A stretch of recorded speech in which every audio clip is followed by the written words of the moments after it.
These are the converted engine stands that I used for a rotisserie when I stripped down the 2008 Grand Cherokee. Even though that's unibody, I made attachments so I could spin the body around and drill out all those spot welds so I could get to all the brackets that I then put onto here.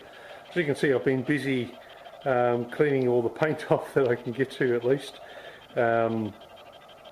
ready for acid treatment. It'll get another clean first, another degrease. I've already degreased it with turps. I'll degrease it again with the product that they give, which is the Aqua Clean. And then, hang on, I better show that again because I didn't look at the review finder. And then the Rust Blast, which is the phosphoric acid. Now, I have always used in the past good old Ajax floor cleaner. Now, I came on this by accident during the old COVID lockdowns. Getting what I used to get, which was just the standard Ajax, was impossible, and found this was actually cheaper to buy, but it was really concentrated. I had to dilute it 50% just to put it into a spray bottle. So this is what I normally go over with, and then use a different phosphoric acid brand that's just from Bunnings, so by Bondall, Ranex, not to be confused with Ranex. So anyway, it's up a bit higher than I really want, and I haven't turned this over yet. I've only just finished bolting it on to make some attachments so I could get the minimum amount of coverage of the brackets. So when I come to paint this soon, I can go all the way around here, and then you've only got just over the, and the bushing sits over the top, don't forget this. I've got minimum amount of area that won't have paint on it, and I can just come back and touch that up afterwards. In the rear, I've just put it through the hitch receiver. So that just sits in there, and I just made up a bracket to bolt onto there. I have no idea of the balance point. I made the pivot point, as you can see, lower than the top of the frame, sort of just to take it just above here, and it's just complete guess. So I think I'm going to see if I can, in case this all goes wrong, and you never know, my very first try in turning this upside down. I have no idea how this is going to go, so I'll just grab a leverage in case I need it.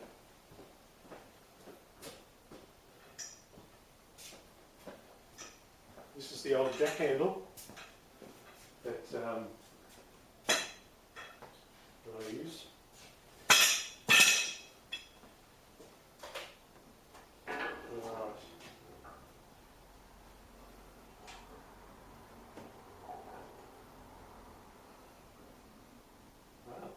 Alright. So far,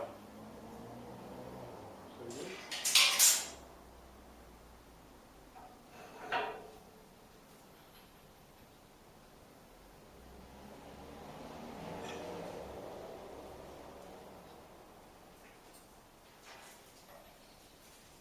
Actually, just got to find the pressure hole here.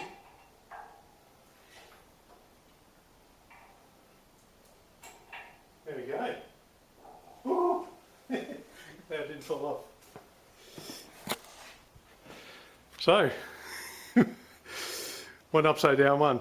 So what I'll probably do is actually tilt it more of an angle so it's easy to get to the bottom because it's up so high. But you do need to clear the width of this. When I made extended the height of the old axle stands, I actually had the donor body which was wider than the frame is here, so I had to clear that, and I just didn't think it was worth chopping it back down again. Really, it should have height adjustment. I wanted to do that, but I didn't have a tube that neatly fitted inside that one, so you could adjust it up and down. That would be the ideal situation, but you know, we make do with this. It's not like I do this every day, and it's not I'm not a paint shop. So anyway, that was successful. I got it upside down so I can keep cleaning.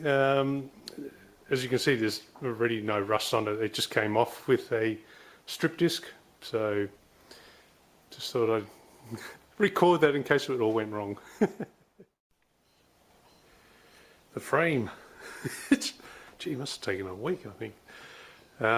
You wonder why it takes so long, but it just, even though most of it was stripped originally, I still went over everything that way. If there was any slightly bit of surface rust that I couldn't see, I would at least remove it. So first with a strip disc, any deburring was done with a die grinder, and then I'd follow with a 20mm finger sander or belt sander with a Scotch belt on it, and then down to the 10mm one, and then I'd be reduced to using the 3M Scotch pad, and then even wrapping it round a screwdriver just to get into all those tiny little corners. That's where the time goes, all those little corners.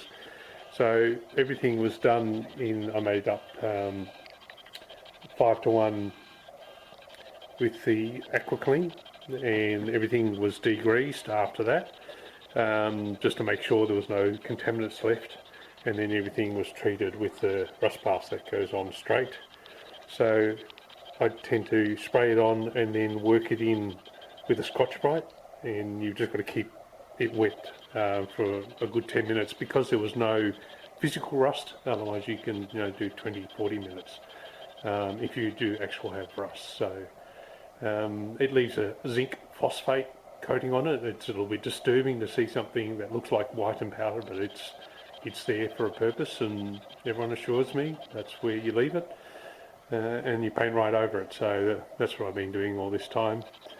So big day ahead of me. I'm hoping I can do everything one complete coat, and then I'll probably rub it down, and then tomorrow do another one if all goes well, and then it's on to the 2-pack paint.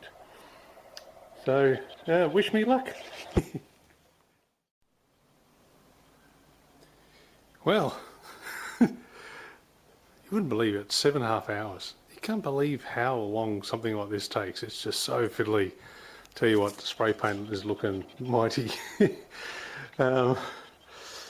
encouraging for the next build. But anyway, I'm quite pleased the way it's come out.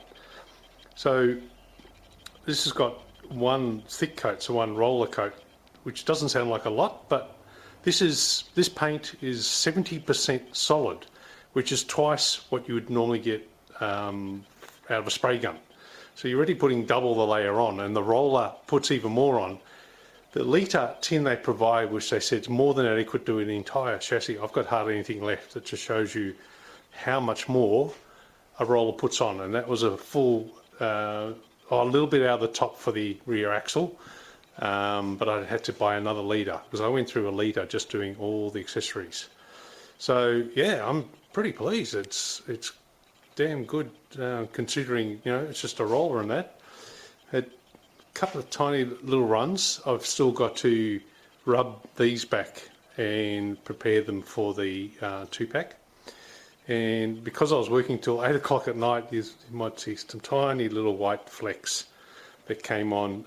That was some stupid little bug that started flying in because it was late at night and attracted by the lights. Yeah, typical, isn't it? But overall, I'm really pleased. So it was worth the effort, and really glad that the painting is now behind me. And once I've got to go out and buy the paint, once I've got these sprayed, and also some of the accessories that will see sunlight, then I will can start assembly, which is most exciting. So that's going to be way more fun.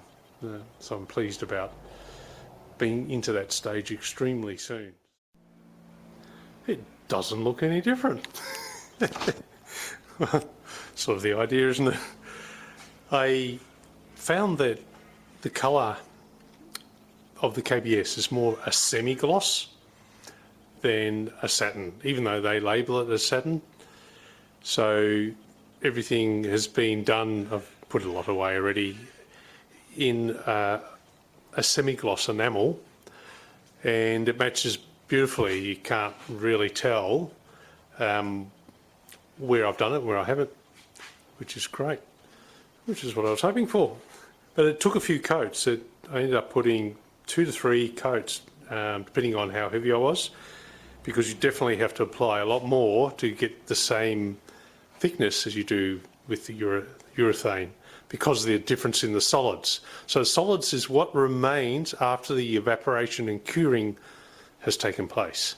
So even when you see the RustSeal 2 times, they're saying it's got twice the solids of a normal spray paint. That's not 2K, where I've seen people online confused, thinking they're getting 2K paint when it's actually nothing to do with it. Anyway, so thank God painting's done. You can still make out the chassis number, which is good. I was a little bit worried I'd lose that, so that is good. So, yay! I can start assembly. Obviously, I'll give it a little bit more curing time, but and I'll just start cleaning things that need to put on. What I used for this is an Australian-made product, but there's plenty of other enamels that this one's ideal for subframes, chassis, internal panels, quick drying, under bonnet, all for heat and all this sort of stuff. And it's just an enamel. This is an Australian-made product, but you can get this from BHT and things like that. I ended up returning the Eastwood one because they only do a semi-gloss, and when I read online, it is only 25 to 30% gloss, where the semi-gloss you're looking over 70%. So that's what ended up matching.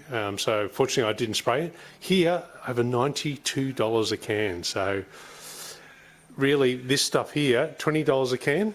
I can pick it up at any, well, this is from Autobahn.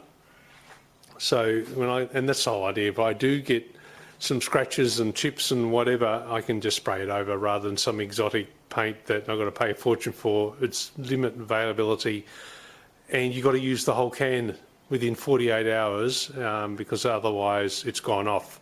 Although I have heard of people getting up to 2 weeks if you stick it in the freezer, and then obviously give it enough time to warm up afterwards. So, getting visitors here. Got the cat and Kuma. They hear me talking, they've got to see what's going on. Always, always, always. They don't want to miss out on anything. Anyway, our old boy is still getting along, just. The corner and back is as far as he goes, eating half the amount, but he's happy now. He was a little bit stressed a couple of weeks ago, and I was very worried about him. Anyway, sign off on a good note. I'm really glad I'm through this stage because I'm not a painter. I used to paint industrial things, but yeah, gee, it's weird because I can tap away at a little dent and perfect it rather than filling it and painting over it. But yeah, when it comes to this, I just feel I got more control with manipulating metal than I do in painting. I'm sure I could learn it if I had a desire, but I don't. Anyway, thanks guys for keeping along, and that's this project, part of the project, completed. Woohoo!